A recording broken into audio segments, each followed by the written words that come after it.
Hello, and welcome back from your extended spring break. This is a primary way that we'll be communicating with one another over the next couple weeks during the extended cancellation through this document camera. Okay, so let's go ahead and talk about some online procedures that we're going to follow over the next couple days. Okay, first and foremost, the three most important factors of the online portion of this class are going to be factor number one, the YouTube channel that all of these lectures are going to be posted on. Factor number two, RenWeb. Okay, so all the information like this that would have normally been put on the board on PowerPoint slides are going to be posted on RenWeb along with attachments of assignments. Like, for example, if you have an essay prompt, it will be posted and attached on RenWeb. If you have a test review guide, it will be posted and attached on RenWeb. Okay, so that's an important thing that you need to have access to. And then finally, email. Okay, so these are the three sort of pillars of the online portion of the class: YouTube, RenWeb, and email. All right, so how are things going to work on a daily basis? Well, first of all, how am I going to take attendance? Well, the way that you attend class over the next couple weeks is you watch the online video like you're doing right now, and you leave a comment, okay, before 3 p.m. on the day that you are supposed to watch the video. Okay, so this video is dated March 26th on Thursday. So before 3 p.m. on March 26th, Thursday, you need to leave a comment in the comment section of this video indicating that you have watched it. Okay? What about reading checks? When you're assigned reading, which you will still be assigned reading during the extended cancellation, obviously, you need to send me an email on the reading's due date that articulates the percentage of the reading that you have completed. In other words, hey, Mr. Dale, I read 100% of The Wife of Bath's Tale. Have a nice day. Okay, so that needs to come in again by 3 p.m. on the day that the reading is due. Okay, what about OTNs? You still should be working on your OTNs as they are assigned in class, and they will be due just as normal the day after we've completed them in class. For example, today we're going to start OTN 8 on part 4 of The Knight's Tale. Tomorrow we're going to finish OTN 8 on part 4 of The Knight's Tale. By Monday, all right, which is the class following the class that we finish the OTN, I will be able to check that if I want to. Okay, so on RenWeb, I'll tell you when I'm going to check the OTN, and you would need to send me an email indicating that you had finished the OTN. Or if I ask for an actual copy of the work, okay, you would need to email me an attachment. Okay, you can attach pictures of handwritten work, or preferably type the work. Okay, now what about major assignments? We're still going to have tests and we're still going to have essays.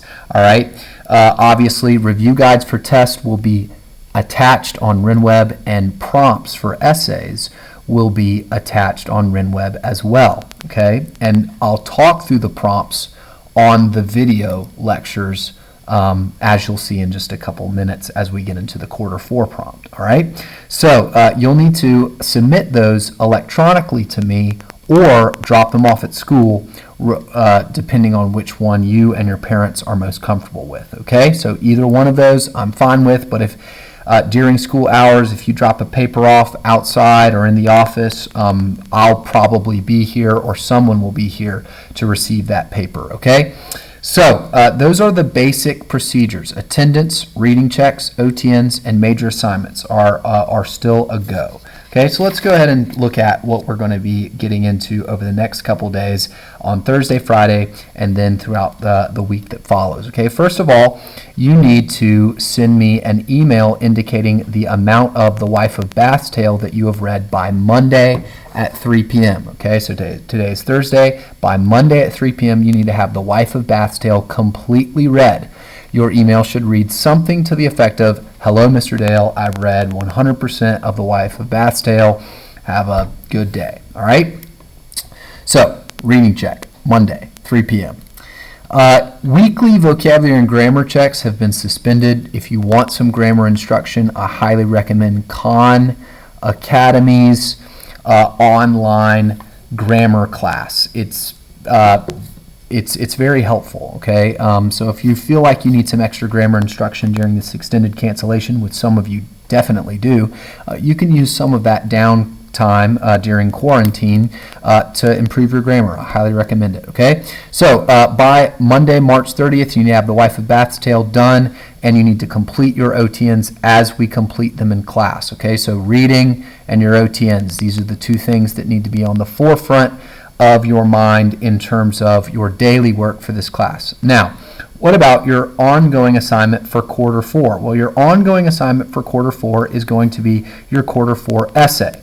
All right, so let me talk through the quarter 4 essay prompt quickly for you, which I have significantly altered in order to make things more doable for you while you are at home.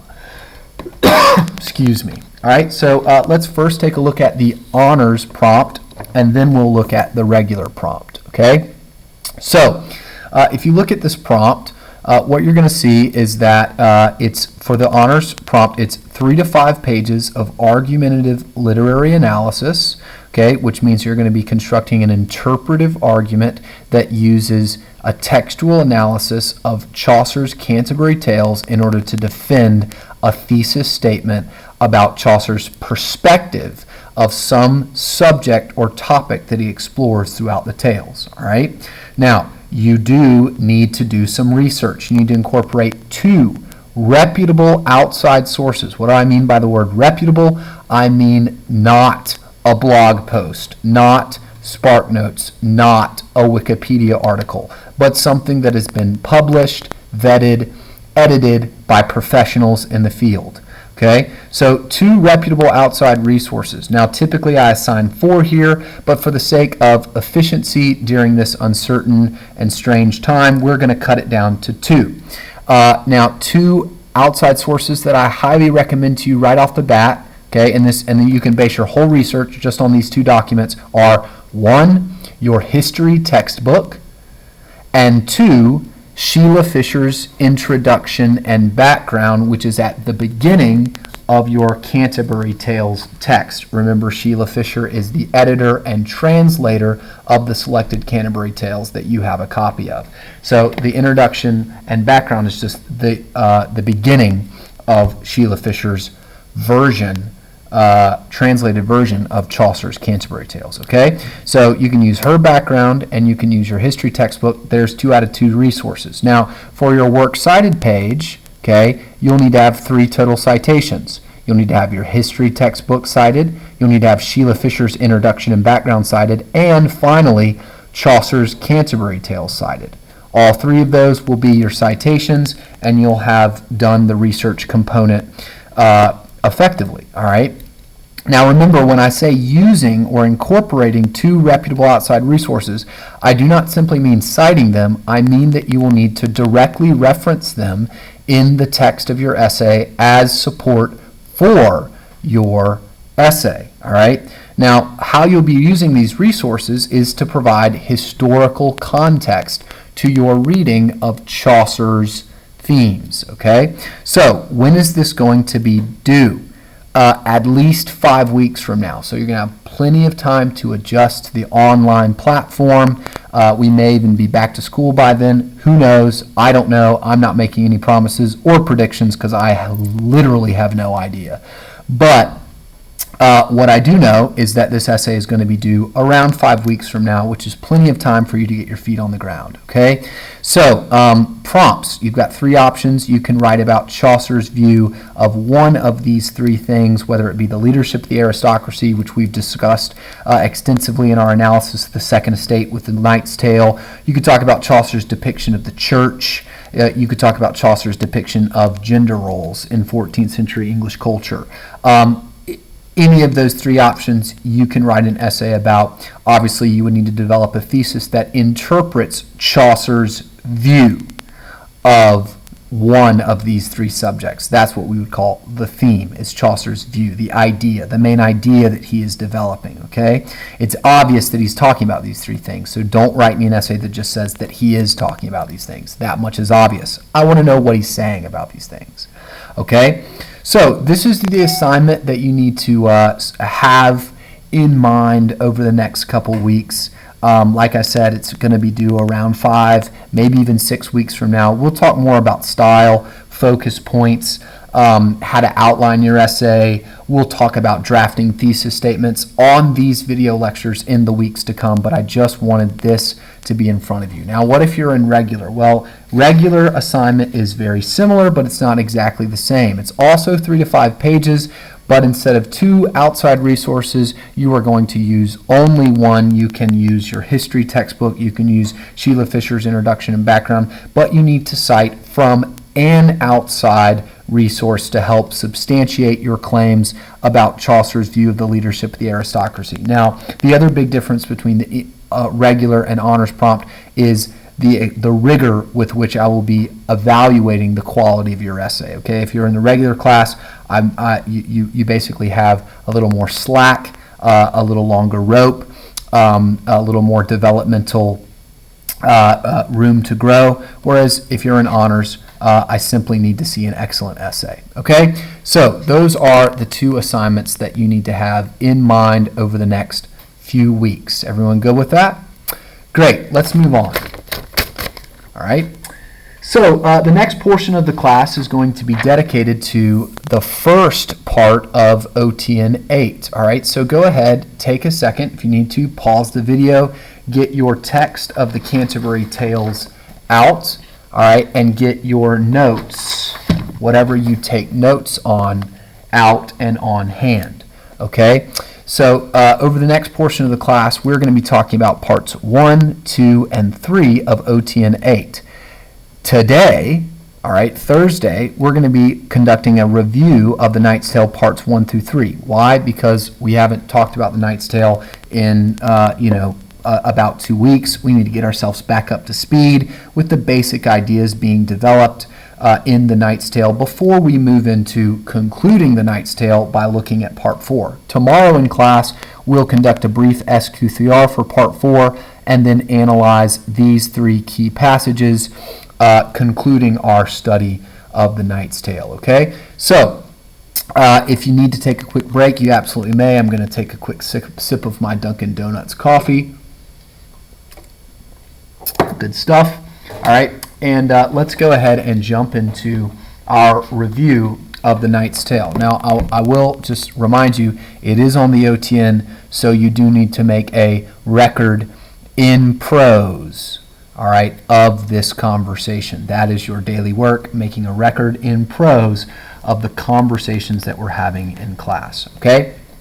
So, review of The Knight's Tale parts 1 through 3. What we're going to do is we're going to look at the narrator, the setting, the characters, and then the symbols and motifs of the narrative up to this point, okay? So the central figure of The Knight's Tale, all right, is actually none of the characters per se, but actually the narrator of the tale. The most important entity in The Knight's Tale is the knight, who is the person responsible for constructing the plot, telling the story, the style with which the story is told, the setting in which the story is told. The knight is responsible for all of it. And the entire narrative is meant to illustrate the knight's worldview, the knight's ideological commitments, the way in which the knight views himself and his role as a member of the Second Estate. Now, remember, if you will, back in the general prologue, the naive narrator, the general prologue's portrait of the knight, emphasized 2 important words that described our knight, and that was that he was, quote, worthy and, quote, wise. Okay, not only was he worthy, says the narrator, but also he was wise. Okay, so these 2 words, worthiness and wisdom, or in other words, his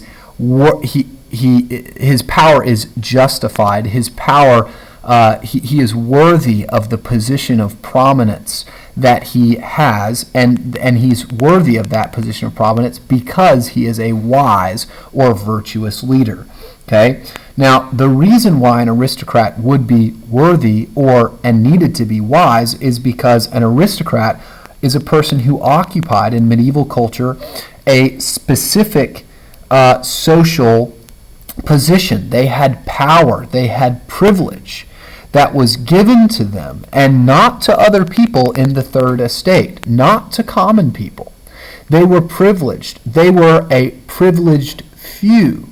And the reason why they had power and privilege, unique power and privilege, is because they were supposed to be virtuous leaders, conduits through which the first estate's godliness was translated into the physical world, the political order of the medieval world. Okay? So the knight is meant to be telling a story about and revealing his own justification for the power and the privilege that he uniquely gets in his society. Okay? Now, ironically, as the knight tells this story that is meant to illustrate his worthiness and his wisdom, Chaucer satirizes the knight by illustrating the fact that the knight's worldview, the knight's value commitments are not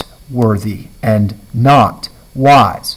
Okay? Well, how is that fleshed out? Well, it's fleshed out in the details of the narrative. Okay? So let's run back over the quick details of the narrative. First and foremost, the whole story is set in ancient Athens. Why is the story set in ancient Athens? Well, it's because in a lot of ways ancient Athens was thought of or perceived as the cradle of Western culture.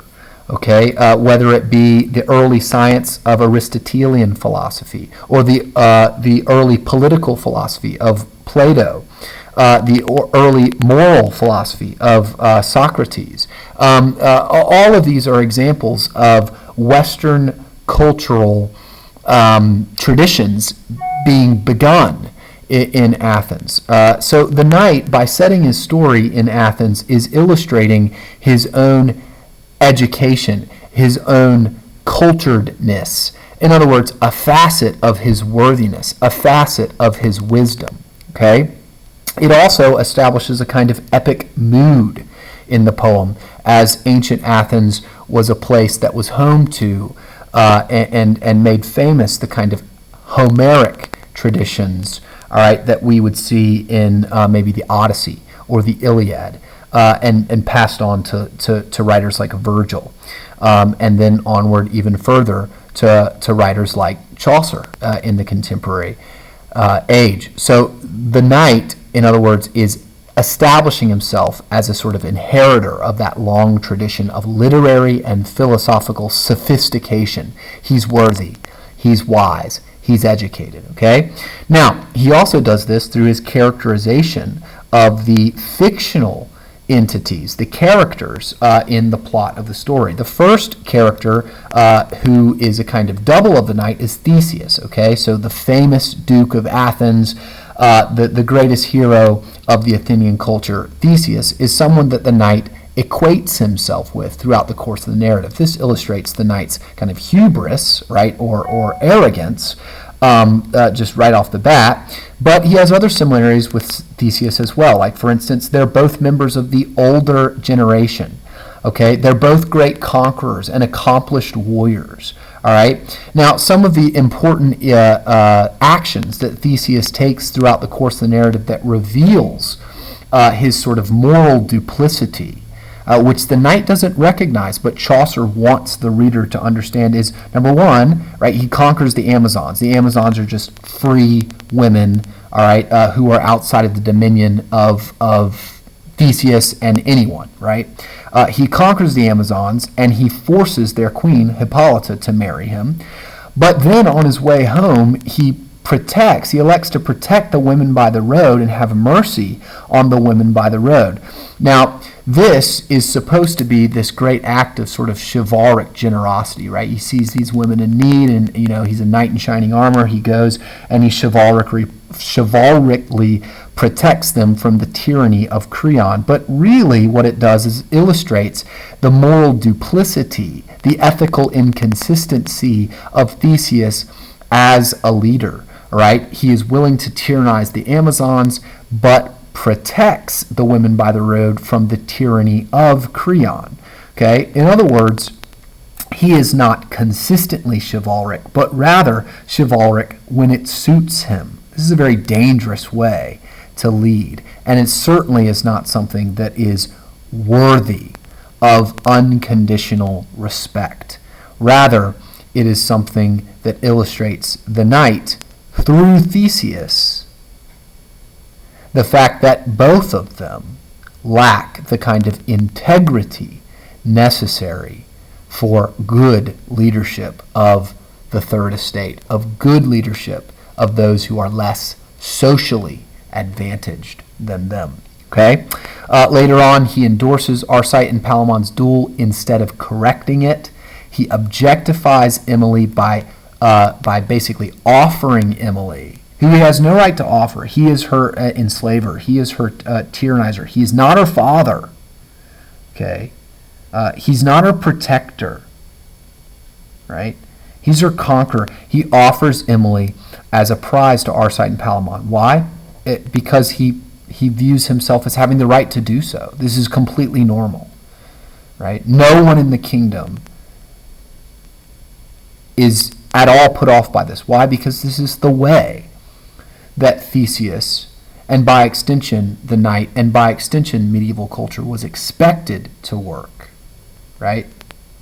The powerful, the privileged, they get and they do what they want at the expense of those who they are supposed to be protecting. Now, does that, while we do not have aristocrats in modern culture anymore, right, we certainly have powerful and privileged leaders, which power and privilege is not inherently bad, but it must be exercised for the benefit of those who you are exerting power over, or you are this little thing called tyrant.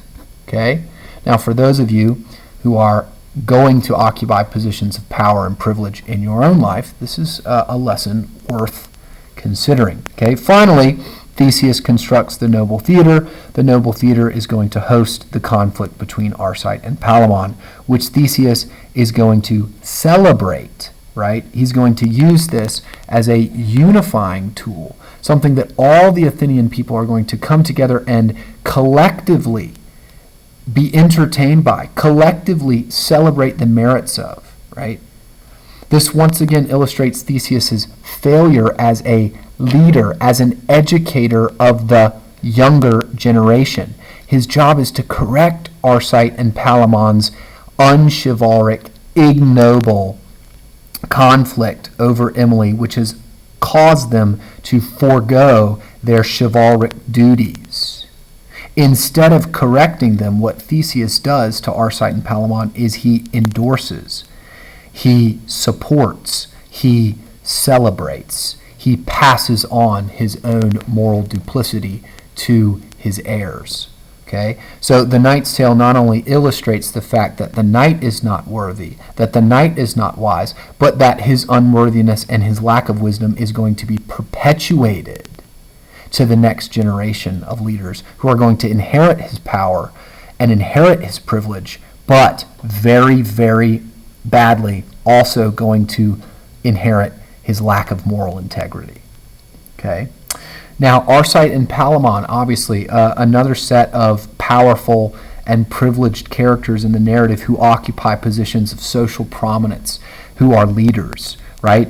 Their central characteristic is their willingness, okay, to break their oaths in the name of love. All right? They appear chivalric when it suits them to appear chivalric.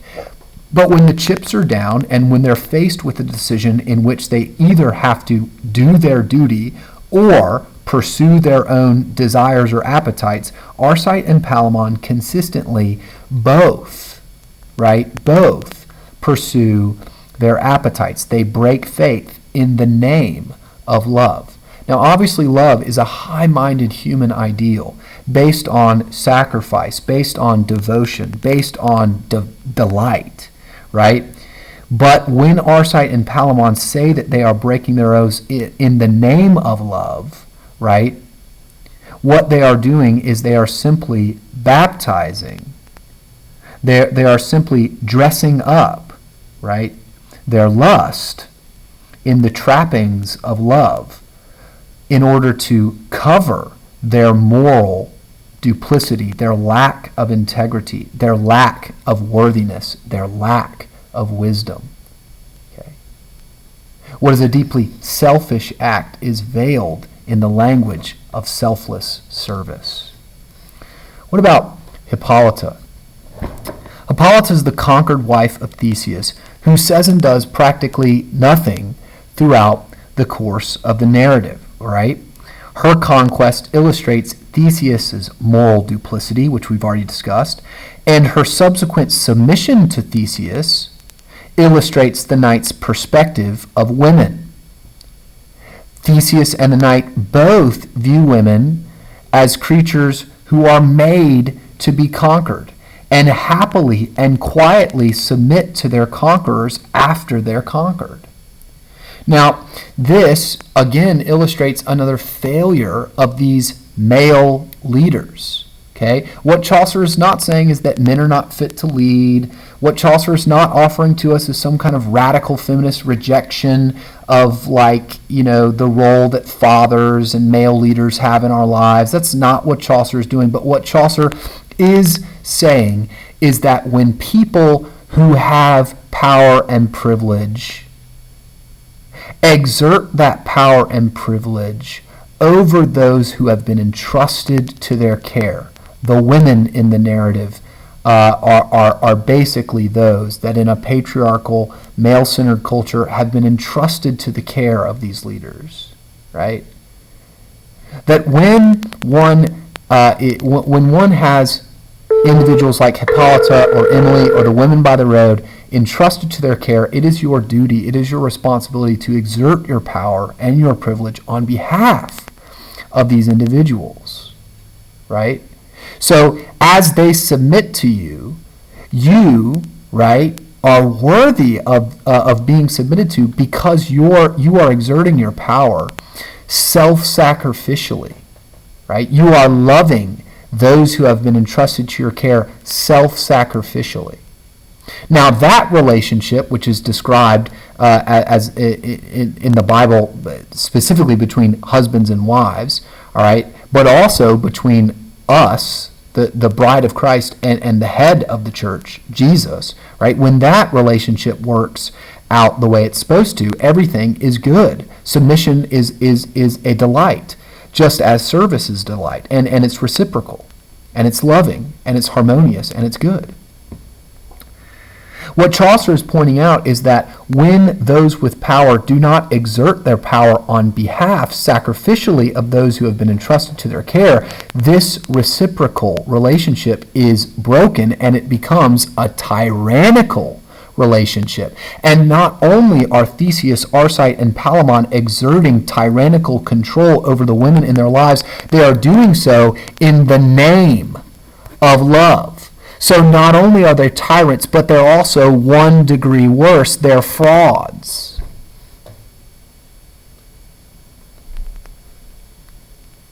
One degree worse from that, it's normal.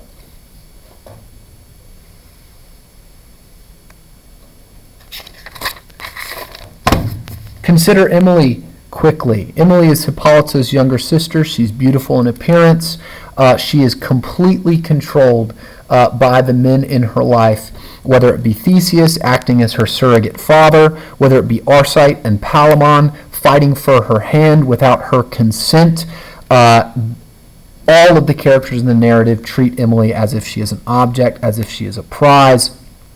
They are not exerting their power to empower Emily. They are not exerting their privilege, their positions of social prominence for the protection of Emily, to raise up Emily, but rather to dominate Emily, to exert their will over her, to exploit her as a tool to satisfy their various lusts, their various appetites. This is not chivalry, right? This is not love.